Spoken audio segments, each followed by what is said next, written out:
Hey guys, new addition to our Homestead Tools series. Done a couple of these, been a while since I've done one. I wanted to do one today on socket wrenches. As you guys probably have learned from this channel, I have a pretty serious tool addiction. You know, I have a gear addiction as well. I love guns, knives, and all that stuff. And you know, I've been kind of collecting tools actually since I was, a young guy. I don't know, just started buying them at garage sales and things when I was a teenager, and I worked in a hardware store for a couple of years selling tools, and just kind of grew into this monster. And so I was hoping to use a little bit of my experience to tell you what you need to know about socket wrenches for the beginner. Now, I know a lot of you guys out here are all different. Some of you guys watch this channel because you like the guns, the knives, the camping stuff. Some people like the backpacking stuff. Some people like the prepping stuff, But in reality, every one of you has one thing in common, that you're interested in that self-reliance. And knowing about tools and what to have and how to use them is a very important thing when it comes to self-reliance. And that's, even for the guy who lives in New York City who doesn't own a car, this is an important tool to own. Even if you're the guy who has the 50-acre homestead, this is an important tool to own.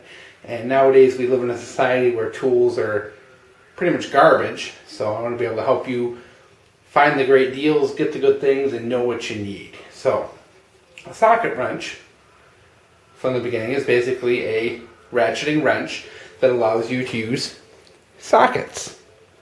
And sockets are basically a tool that goes over a nut or bolt for fastening. This one here is a 6-point. This would go over any kind of like hex bolt or anything like that. Now, your socket wrenches are primarily categorized by the drive size. And there's 3 that are commonly used and a couple that are uncommonly used. Those being 1/4 inch, 3/8 of an inch, and 1/2 an inch. The 2 that aren't used as much, of course, are the 3/4 inch and the 1 inch, which are primarily more used for people who like work on trains or heavy farm gear or things like that. So there's 3 different drives, and what your drive refers to is this piece right here, which is where your socket connects. So how this doohickey works is, of course, you would put this onto a nut or bolt, and the ratcheting action allows you to tighten it as you go along. And of course, they're usually, most of the modern ones are reversible, so you can change direction. And they have that very pronounced ratcheting sound to them, which speeds up the process. These are kind of a replacement for open-end or combination wrenches or pliers, and that there's something that you can use to quickly either loosen or tighten a fastener. So your sockets are going to be labeled in those same drive sizes. They're going to be either a 1/4 inch, 3/8, or a 1/2 an inch. And they are interchangeable if you have adapters, but for the most part they aren't. This is a 3/8 inch, which means it'll fit on any of these 3/8, but not this 1/2 inch one, and it won't fit on a 1/4 inch. I don't have a 1/4 inch here to show you handy, but of course, so these things are going to be labeled by the drive size, but also by the size of the fastener that it fits over. This particular model is a 3/8, ironically. So it's a 3/8 inch drive, but also a 3/8 inch end to it. And that can be different. You could have a 3/8 drive, and you could have 7/16 or 9/16 or any different fraction. They also come in metric, so it could be 10, 11, 12 millimeters. So bear that in mind. You could have a 3/8 inch drive or 12 millimeters. The drives are always in standard, and the end could be in standard or metric. There's all different kinds of these depending on what you're looking for. Primarily, if you're a homeowner, what you're familiar with are these Craftsman raised panel ratchets. And this one here is an oldie I picked up for a couple dollars and cleaned up. These are what you're kind of familiar with. They have a quick release on the back, which has there's a ball detent here in the drive, which holds the socket in place, and that quick release will drop that socket.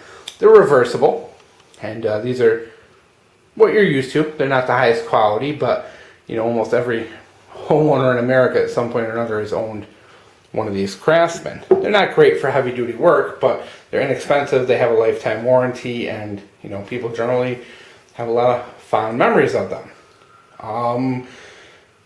They typically have a pretty low tooth count. You're talking like 30 teeth. Now, that's another point to make, is the number of teeth will vary depending on the manufacturer. We have some fine tooth ratchets here and some regular. This one here being a regular, which means if you're going to fasten the bolt, you have to make a minimum of that much movement, otherwise it won't catch.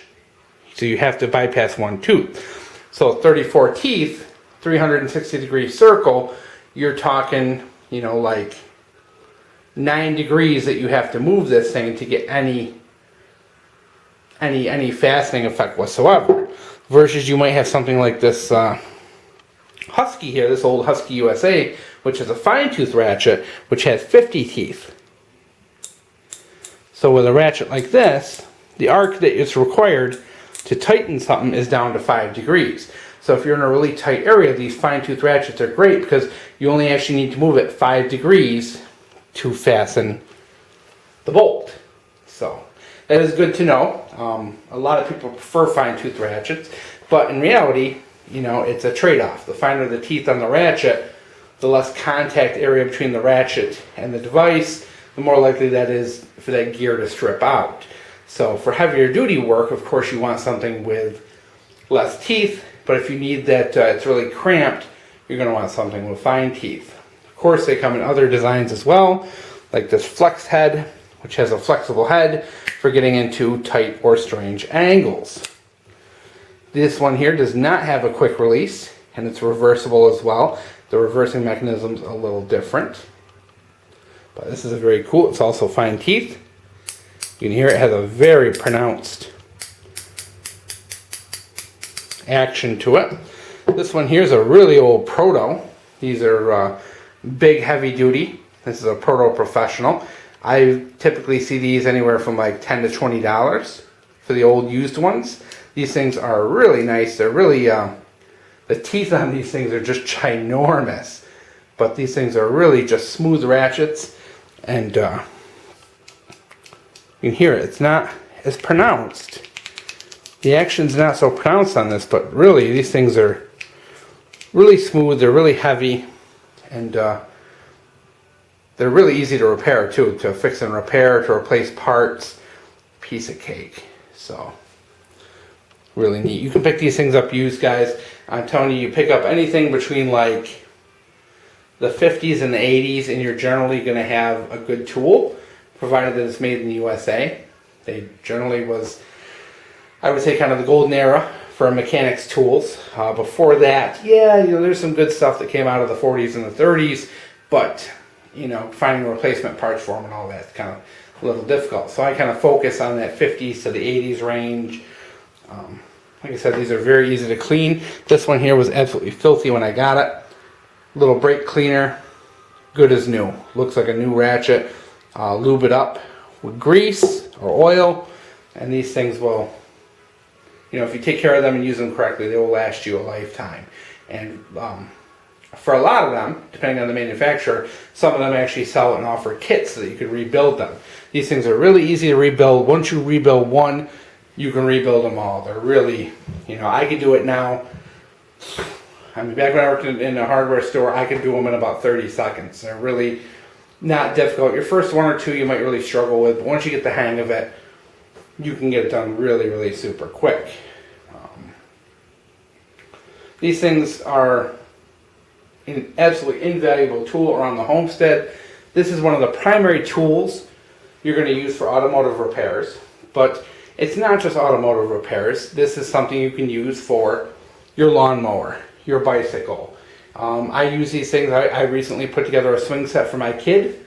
Of course, everything was held together with nuts and bolts. So I use this to put everything together, especially when you have big, long, 10-inch bolts that are going through a couple of 4x4s, and you have to ratchet those down. Doing that by hand can take you quite a while. These things really speed things up. They're quick and versatile, and they're not just for automotive. They are, if you're building things, if you're making something out of wood, you're building a deck. You're not going to use screws to put the frame together. You're going to use big old lag bolts. These are really good to have for that kind of work as well, for that kind of outside construction, for when you need those big bolts to fasten things down, to fasten things to one another, you name it. I mean, there's a lot of uses. I use these a lot. Throughout the year, I'll do car repairs. You're talking taking care of all the lawnmowers and weed whackers and chainsaws and all those things that need maintenance. These things tend to come out and get used. And then just the projects, building things, putting things together. When I built my workbenches, they're held together with big old lag bolts. These are what I use to put them together. So they are handy beyond just the automotive world, and that's what a lot of people do, is they ignore them and say, hey, these are just an automotive tool. But they're really interesting. Now, for me, if I'm going to tell you what you need to get started, I think you need one of each drive, and I think the most important one is your 3/8, because that's the one with the most versatility and you're going to get the most use out of. So as far as I'm concerned, I say get yourself just a cheapo, Craftsman flat panel. Doesn't even have to be one of the made in USA ones. It could be one of those cheapo modern China ones for, your dirty work. For when you're wide open, you aren't cramped, anything like that. They're just good all around tools for when you really got a wrench on something, and if something goes wrong, oh well, it's got a warranty. You also need a good fine-tooth ratchet, 3/8, so that will help you in those tight, cramped areas. They really do wonders when you're low on space. So I think you really need one good fine-tooth ratchet, and I really highly recommend a flex head in 3/8 as well. Once again, that's going to help you get to weird things and weird angles. The flex heads get pretty expensive, so if you can get one used, definitely do it. I really feel like you only need 1/2 inch. Typically, you're not going to use 1/2 inch very often because there's a lot of overlap between 3/8 and 1/2 inch. So you're really only going to use 1/2 inch when you really have those high torque jobs, those things that are really rusted on bad. And of course, the 1/2 inch, you're going to get more torque, typically have longer handles, heavier. You can get a little more power out of them. So it's good to have one. You really don't need more than one. You don't need a fine tooth. You don't need the swivel head or any of those fancy designs. Just one good, solid, reliable 1/2 inch is really all you need for the Homestead. The same thing goes for the 1/4 inch. You really only need one. You don't need to go crazy. One will do, and make it a decent quality one. Typically, I really only use the 1/4 inch on like bicycle, maybe lawnmower. Once in a blue moon when you're putting like toys together or something like that, but not much really. They're really, I think 1/4 inch is the one I use the least. So I should have pulled one to show you guys, but they're quite a bit smaller. They're not for anything high pressure, high torque, anything like that. But your 3/8 is going to be your main go-to, and I recommend make sure you get yourself 2 or 3 different 3/8, one good 1/2 inch, one good 1/4 inch, and you're golden. It'll cover 99% of the jobs that you got to do out there. So there you guys go. Last little bit of advice is sockets. Don't go crazy buying sockets, guys.